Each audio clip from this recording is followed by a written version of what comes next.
This happened back in the early days of my childhood. I was maybe 12 years old at the time, living just outside of a major city in Australia. It was Christmas Eve, and unlike other countries who have their white Christmas, Australia's Christmas is smack bang in the middle of summer. So the last place that you want to be is indoors, unless for some reason your house has an air conditioner, which 90% of households do not.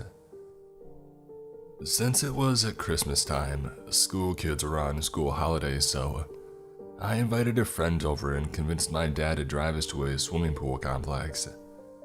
It's a pretty large place with cheapish food and a huge water slide. So naturally, we were pretty content staying the entire day there, spending our parents' money and enjoying the cool water. It started getting later in the day and we were told that we had to go soon.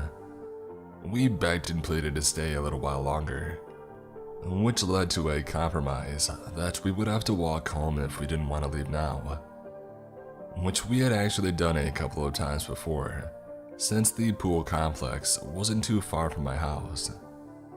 We agreed and said that we would be home soon.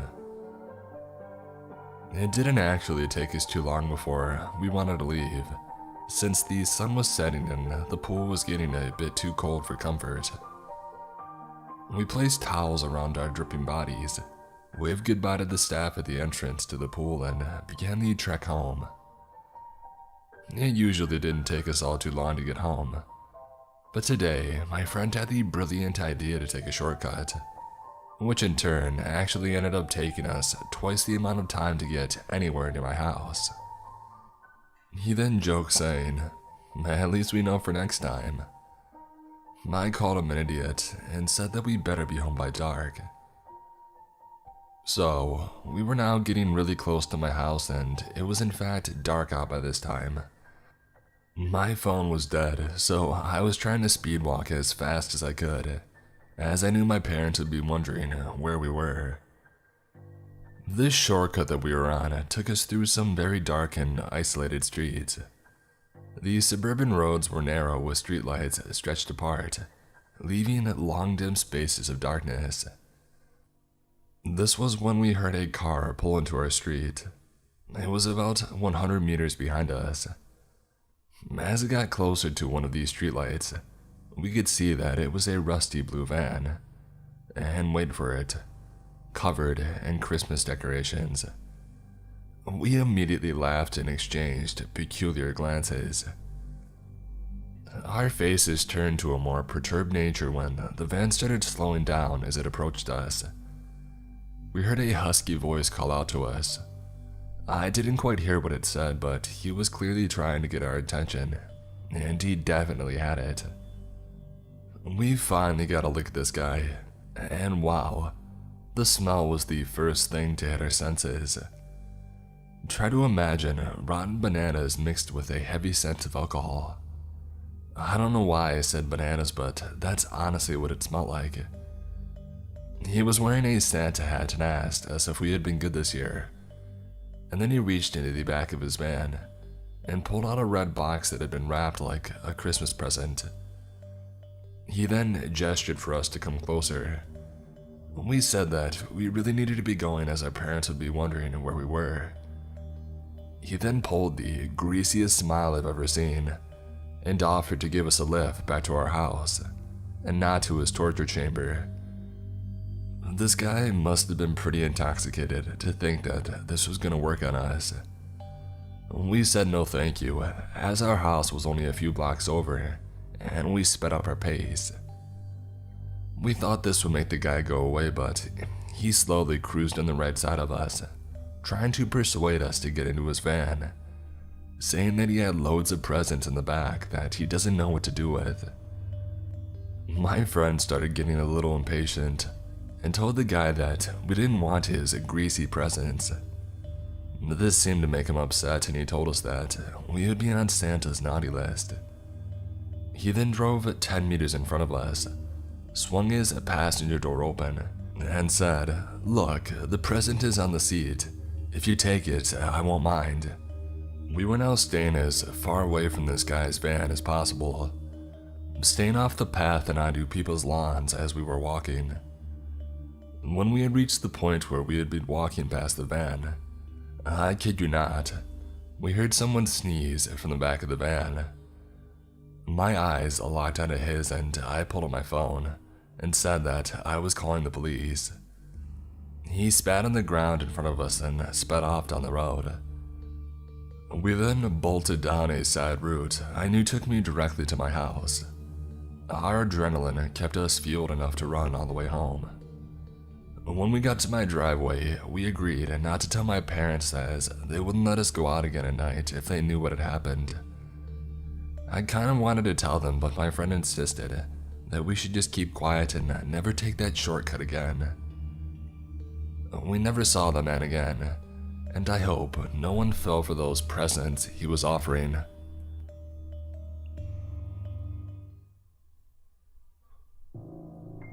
I was just home for Christmas and was reminded by my father of a story that he had told me once before. My father had moved to Manhattan from Peru in 1970. One night during this time period, he was out at a bar with his friend Carlos, also from Peru. Sometime during the night, they were approached by a well-spoken, friendly, nice-dressed American man. He offered to buy them a few rounds and they spent a few hours drinking and talking. After a while, the man invited them back to his apartment, somewhere on the Upper East Side, to keep drinking and hanging out. My father instantly and instinctively was not into this idea, but Carlos, who was drunk and chasing more free drinks, stupidly insisted that they take him up on it.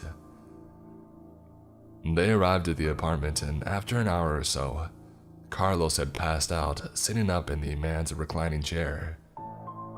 Everything had been fine, but my dad was never comfortable with the idea, and now knew that it would be even more complicated with Carlos passed out. He went to the bathroom for a minute to splash some water on his face and sober himself up. When he stepped inside, he immediately noticed a large pair of scissors sitting on the sink. They were way larger than any normal household pair, and he compared them to something that you would see in a hospital. He told me that at this moment, his entire body was overtaken with instinct, and something inside of him made him pick up the scissors and put them in the waist of his pants behind his back. When he walked back out to the living room, he found the man with his hand on Carlos's leg. He asked him what he was doing, and he said that we were leaving right now. The man told him to just relax and keep drinking, but enough was enough and my father was insistent. At this point, he said the man's face dropped and his voice lowered, and his whole demeanor changed. "You're not going anywhere," was the man's reply as he produced a large knife from a pocket of his own. Upon this, my father pulled these scissors from behind his back and locked eyes with the man. They stood tensely for a moment as my father explained in a few words or less. "I've got scissors and you've got a knife. If you come for me, I'm getting you too." The man, realizing the stalemate, put the knife down and said, "Get the heck out." My dad shook Carlos awake, practically carrying him to his feet, and pushed him out of the door, never taking his eyes off the man or his hands off the scissors. He said the man stood in the door and glared at them as they backed down the hallway to the elevator.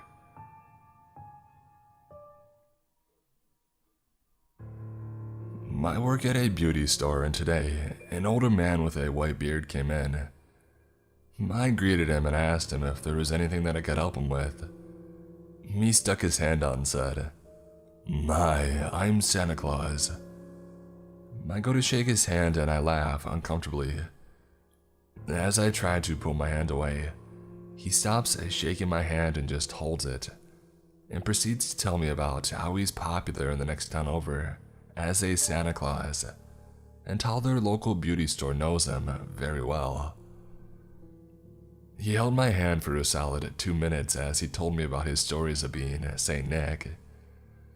He finally let me go after I tried pulling away several times, and then finally asked me where the colored hairspray was, so that he could make his beard appear whiter. After helping him, I took him to the register to ring him up, and as I tell him his total, he hands me a card with a picture of Santa Claus on it that said, "Happy Holidays" on it. I take it and say thank you, and then he pulls out another card but keeps it face down. He then says, "Now this one is my pride and joy. When I give this to you, I want you to keep it for yourself and not show anyone. Not your husband or your boyfriend. Nobody." I was so uncomfortable that all I wanted was for this man to leave the store. He made me promise that I wouldn't show another soul, which made me even more uncomfortable. I nervously take the card in hopes that he would leave sooner. I quickly turn the card over and glance at it. I'm thankful that it was just a picture of a wax bottle that said "Pride" and a dish cleaning bottle that said "Joy." The jokes seemed like innocent dad jokes until what he said next. He then proceeded to ask me how long I'd been working there, what days I work and what my hours were. I just answered by saying that I'm not sure over and over again, since I find those things to be personal information. He then asked me how many other girls work at the store. I told him that I didn't know. As I had told him his total for the third time, he finally hands me the money. As I give him his receipt and his items, he then asks me if I'm married. I tell him no, but that I do have a boyfriend, and he says to me, "You should just stay single. That way, you would be able to please every man." I look at him with disgust and I tell him, "Okay, sir, you have a nice day." And then he looks me in the eyes and says to me, "You stay safe out there. I'm serious," and then walks out the door. Dear Mr. Santa Claus, the only person that I need to stay safe from is you.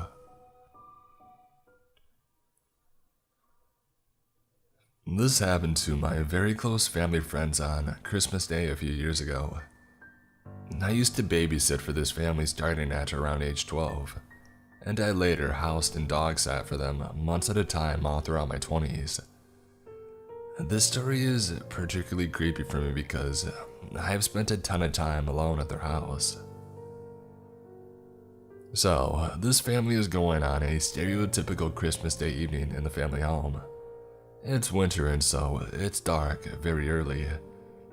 It's a drizzly, wet, foggy night outside. It's a large family and all the kids are all grown, in their 20s and 30s, most with jobs out of state. But everyone has come home to be together for the holidays. Siblings are busy playing with their Christmas loot. TVs are all on. Christmas music is playing. Food is being cooked and eaten. And there's a lot of laughing and talking. This goes on for many hours. The youngest daughter spots her dad standing in the middle of the courtyard outside in a black hooded sweatshirt. The hood is over his head, so just his mouth and chin are visible, and he's just looking in at the house. She casually calls over to her mom, who's in the kitchen, to go check on Dad because it seems like he needs help with something in the yard. Except Mom says that Dad is in the bedroom taking a nap. Mom and the sister quickly come to the realization that there's a creepy total stranger in a black hoodie, just staring in at them, not moving, on Christmas Day evening. As you can imagine, the family collectively poops enough bricks to build another chimney for Santa. They proceed to alert everyone in the house, run around checking the locks on the many sliding glass doors and windows, and they wake up Dad. In the meantime, Black Hoodie Creep can see everyone's movements because the house is pretty much completely glass window walls. This guy continues to just stand there in an intentionally creepy, Jason-like pose and not moving. Except now he has a sinister smile on his face. It's obvious that he is enjoying being caught. At first, if the family thinks that it might be a practical joke, the family members start to call out things to intimidate him like, "If this is a joke, it's not funny. We already called the cops. We have a gun." But the guy just keeps standing there, smiling and not moving for a long time. And then suddenly, he rushes up to the glass and starts pounding on it, not saying a word, his face still obscured by the hood. Obviously, he is intentionally trying to scare everyone, if not to break into the house, and now the family really does call the cops. After pounding on the glass for a good while, he runs and hops the fence near the home's trash cans and heads to the neighbors' yards. The neighbors are also good friends, so the family calls them to let them know what is happening, but they never see the black hoodie man. The cops arrive within minutes, take these statements, check all the neighboring houses, but they never find this guy. Not long after, the family had their courtyard area completely remodeled, including a new security and light system. The scariest bit of the story for me is that they had no idea how long this guy was just standing there, watching them enjoy their Christmas. Some bonus details as well. The home where this took place is in a quiet, upper-class neighborhood. It's a square home with an interior square courtyard situated on the edge of a steep hill, with a busy 6-lane road below. It can be very difficult to climb this hill and scale the back wall to access the back porch area, and even harder to escape down without falling into the traffic below. It would also be hard to exit the neighborhood, unless climbing through people's yards, without being spotted by the cops. The home is angled in such a way that the wind blows right through it, causing creaks and drafty sounds on even mildly windy days. A rustle or a crunch sound would most likely be ignored. The home's layout is similar to many traditional Japanese homes, with sliding doors attached to each section of the house, leading to the square middle courtyard. Except rather than wooden panels or screens, this home is all sliding glass window hallways. If someone is in the central courtyard at night, it is very easy to see into all areas of the house without being seen due to the reflection of the lights inside. However, the courtyard does not have some dull footway lighting. The home is beautiful, but they have some creepy art, including stone statues of children playing in the courtyard, and a collection of cringe clown art that was so popular in the 80s. Also, their senior dog used to growl intently at empty hallways in the middle of the night. It probably was just blind or deaf, but it's still freaky. I was often unnerved while house sitting for them, even before this happened. The home has a floor-to-roof iron front gate, impossible to climb over, and a wooden gate, which is possible to climb, leading to the trash can and storage adjacent to the neighbor's wooden fence. These are the only access points to the central courtyard. My conclusion to all of this: A. This guy was a crazy ex or old high school friend playing a prank on one of the now adult kids. But years had passed and it was never revealed, so this seems unlikely. B. This guy had some mental problems and or was possibly a peeping Tom type of pervert and was just having an episode. C. This was a Home Alone type situation, where some guy was squatting in nice homes, counting on the fact that people won't be home for the holidays, and he possibly decided to have some fun with his family once he was spotted. I seriously doubt this single guy was planning to actually take on a family of 6+ adults. I haven't stayed alone in the house since, as the dog that I used to watch passed away some time ago. I would love to hear your thoughts or reactions to all of this.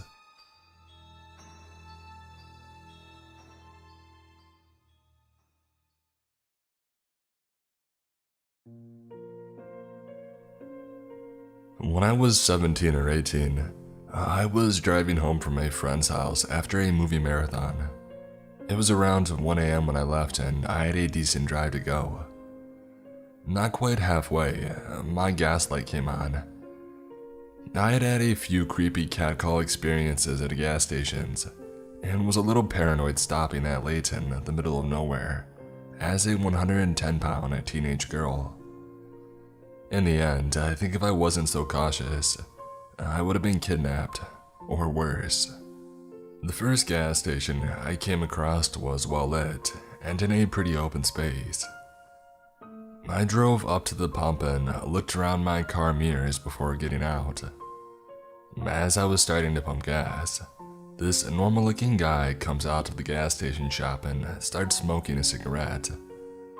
The pump kept clicking off and not working, so I started messing with it, trying to get it to pump.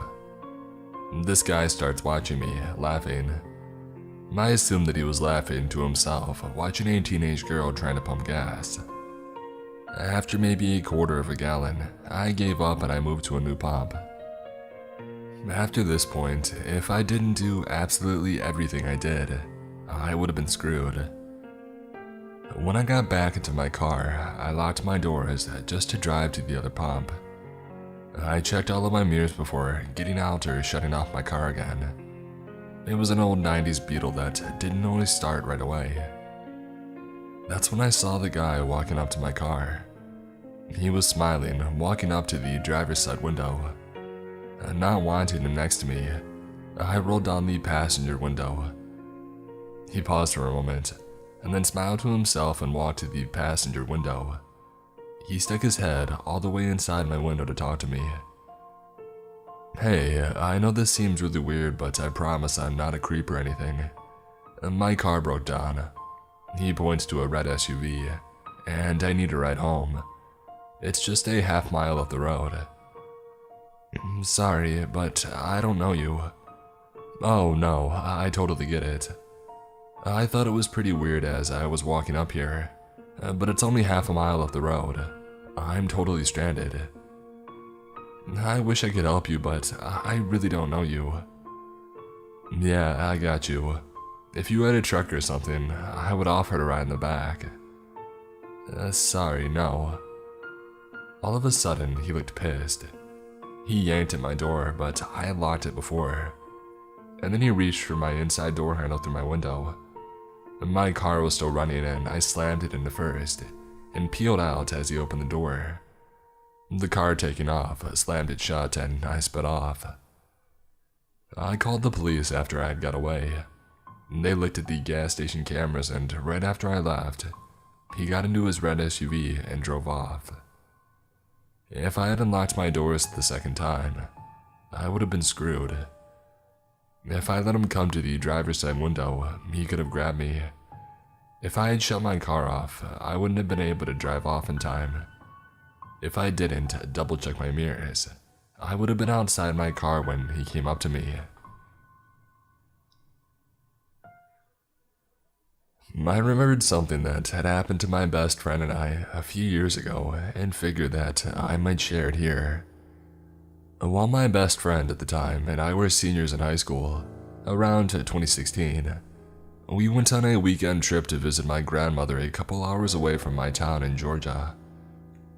The town that we lived in was comparatively small for the state, but one of the biggest towns within a few hours. But we had to travel about 2.5 hours through tiny, somewhat redneck towns to get to my grandmother's place. We were on our way back home when we had to stop at a gas station, literally in the middle of nowhere. I'm talking cornfields, cotton fields, streets with no signs or lights, not even stop signs, and definitely no cell service. The convenience store attached to the gas station had maybe a couple snacks inside, but looked deserted from the outside. No other cars or people in sight, and we didn't bother to get anything other than gas. I paid with my card mainly because I didn't want to leave my 5'1", 100-pound friend alone in the car while I went inside alone. Another car pulled up on the other side of the single gas pump while I just started pumping gas, and because of everything I had read on this subreddit, I always had a weird feeling and decided to stay alert and stand outside of the car with my driver's side door open so my friend could see and hear everything going on. A thin, late 50s-ish older man got out of the car and seemed to be paying at the pump and standing beside his car while he got gas. But after a few seconds, he walked around the pump and maneuvered himself around my car door to stand within a foot of me and asked if he could pump my gas for me. Luckily, the gas nozzle was locked, so it was pumping without me having to hold it, and I immediately placed myself between the opening of the door and the man, and prepared to either shut the door with me inside it, or move and slam it behind me to protect my friend if necessary. I calmly told him that it was fine, no thank you. He looked me up and down with the corner of his lip tilted up and said, "Pretty girls like you shouldn't be out here all alone, and you definitely shouldn't have to do this by yourself. Let a man help you, baby." And he covered my hand with his own as he reached for the gas pump that I was holding. I jerked my hand out from underneath his and slammed my car door shut, thinking the last thing that I wanted him to do was jump in my car and drive away with my friend in the passenger seat.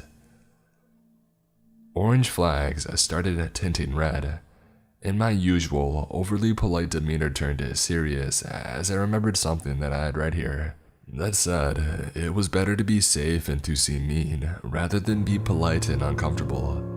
So I responded and said, "Sir, get away from me. I can pump my own gas and I've already said no thank you. Leave us alone." He didn't move, only raised his chin and managed to make eye contact with me, all lip tilt gone. I stared him down and figured that I'd gotten enough gas to last us enough time to get the hell out of wherever we were, so I maintained eye contact, pulled the nozzle out, and basically threw it back onto the pump before getting in my car, and drove away before he had even moved. As we drove away, I glanced in the rearview and saw that his car wasn't even being filled up with gas, telling me that he was driving by and decided to help a damsel in distress out. My friend was shaking the whole way home, telling me that she would have just let the man pump her gas, but I'm just glad some of the confidence that I'd gained from this sub helped me stay attentive and respond confidently enough to get out of the situation.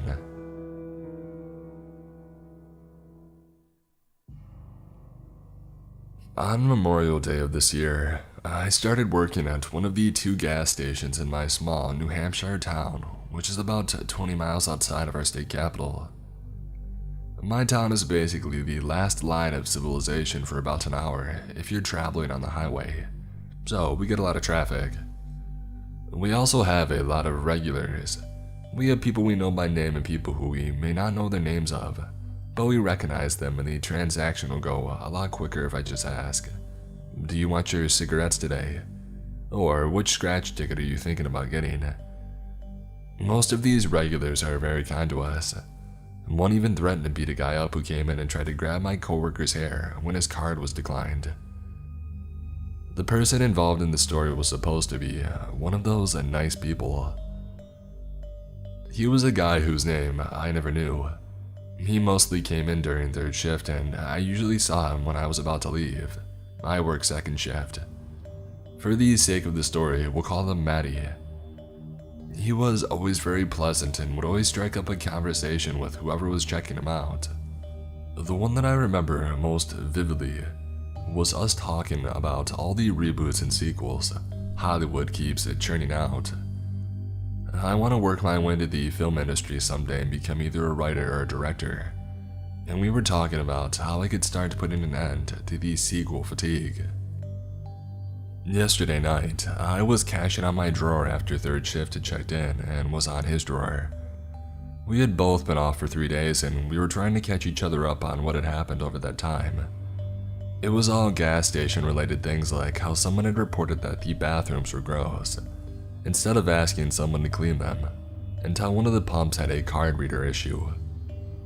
Suddenly, the 3rd shift guy brings up this open murder case.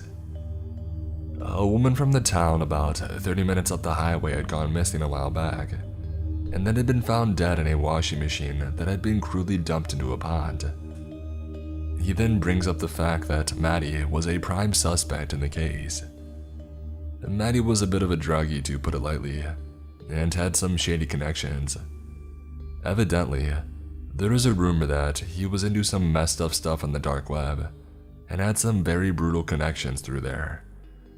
I knew Maddie had a drug issue, as he had told said third shift guy and one of my second shift coworkers about some of his rehab experiences, but I had no idea about these shady connections. One of the third shift guy's friends had also been put through the ringer by the cops, as he had gone out with the victim on a date only 2 nights before her disappearance. He wasn't ruled a suspect after a lot of questioning and looking through the evidence. Maddie evidently told the other third shift worker that he was going out of town for a little while a few nights ago. I don't know if that part is true or not, as it was passed on to me by a second shift worker who likes to gossip about everything she can. If it is true, I would definitely think that he had something to do with it. When my dad told me that I would meet some whacked individuals working this job, I believed him. I think this just cements that statement even more.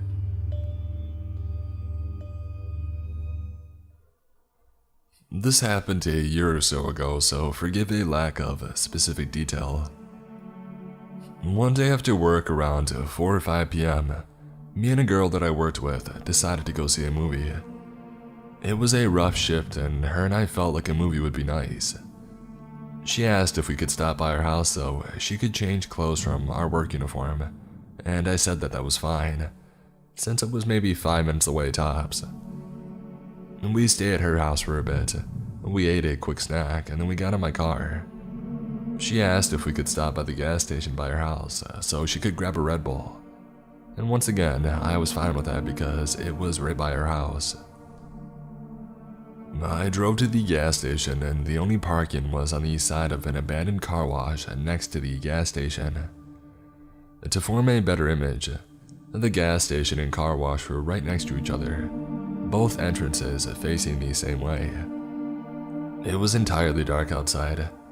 The gas station was a fairly run-down one, and didn't have any lights at the gas pumps like most do, so it was pitch black except for the light coming from my car. A semi-truck was on the side of the gas station, and it had cones indicating the area that would inhibit the driver to do what he needed. So I assumed the parking spots wouldn't be too close and I parked. My friend got out and went inside. I decided to stay in the car, since she would only be a few minutes. I locked my doors after she got out, as it was a force of habit to do so. I went on my phone for a bit, and after a couple of minutes I saw a light flash on in the driver's side mirror of my car. I turned to look since it was pointed in my direction. The truck driver had a flashlight pointed at my window, and just held it there for a few seconds, maybe 20 or so. I was kind of freaked out, but I assumed he had a reason for doing so. He then began walking towards my window, still with the flashlight on. I rolled down my window no more than an inch, assuming maybe he was just going to tell me to move my car. He stopped when he got 2 to 3 feet away from my window, and then he turned around.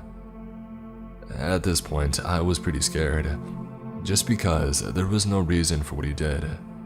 So I just rolled my window back up and waited for my friend. I'm still watching the guy just in case, and I see him rummage around in the front part of the semi-truck for a bit, and then he stopped and turned back to my car. There was something in his hand. I'm not sure what, and I'm glad that I don't know. He began walking towards my window. He was saying something inaudible, and it was at a rather loud volume. He got to my door this time and tried to open it. He tried to pull the handle a couple times, but he couldn't open it, and then he started to pull more aggressively. My friend luckily came out of the gas station and was walking towards my car.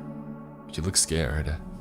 I was scared, and the guy saw her coming to my car, and he walked quickly back to his truck, and I drove away as quick as possible. I'm not entirely sure what happened or what was going to happen.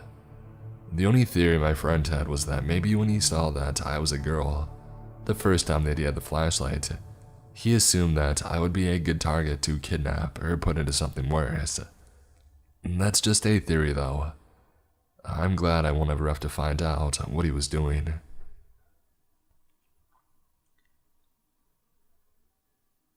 This isn't too climactic, but it did open my eyes to what people are capable of doing. So, one day about 2 years ago, I was at my house with my younger sister and our friend. We were about 20 and 21-year-old females. We were hungry and we decided to go out and get some sushi. On the way to the restaurant, I noticed that I was low on gas, so I stopped to get some. I pulled up the pump and parked the car. I went into the gas station to pay while my sister and our friend waited in the car. As I was walking across the parking lot into the store, I noticed a man staring at me with a creepy smirk on his face.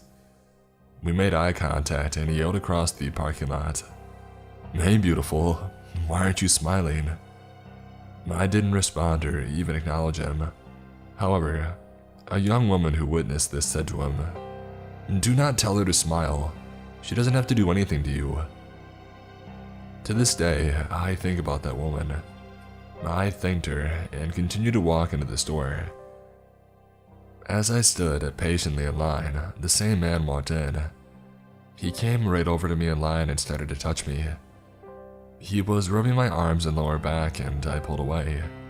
I said loudly, "Get away from me, I don't know you. Don't touch me or I'll defend myself." Other customers and the cashier were watching us and I caused a scene. He whispered in my ear and told me to shut up so people didn't think that he was a creep. Suddenly, the man ran out of the store into my car with my sister and friend still inside of it, so I ran after him. He opened the car door and started to say something to them when I yanked him back so hard from his shirt collar and I punched him in his face. He proceeded to call me every other name in the book, but he left us alone and got in his car and drove away. I'm much more aware of my surroundings now.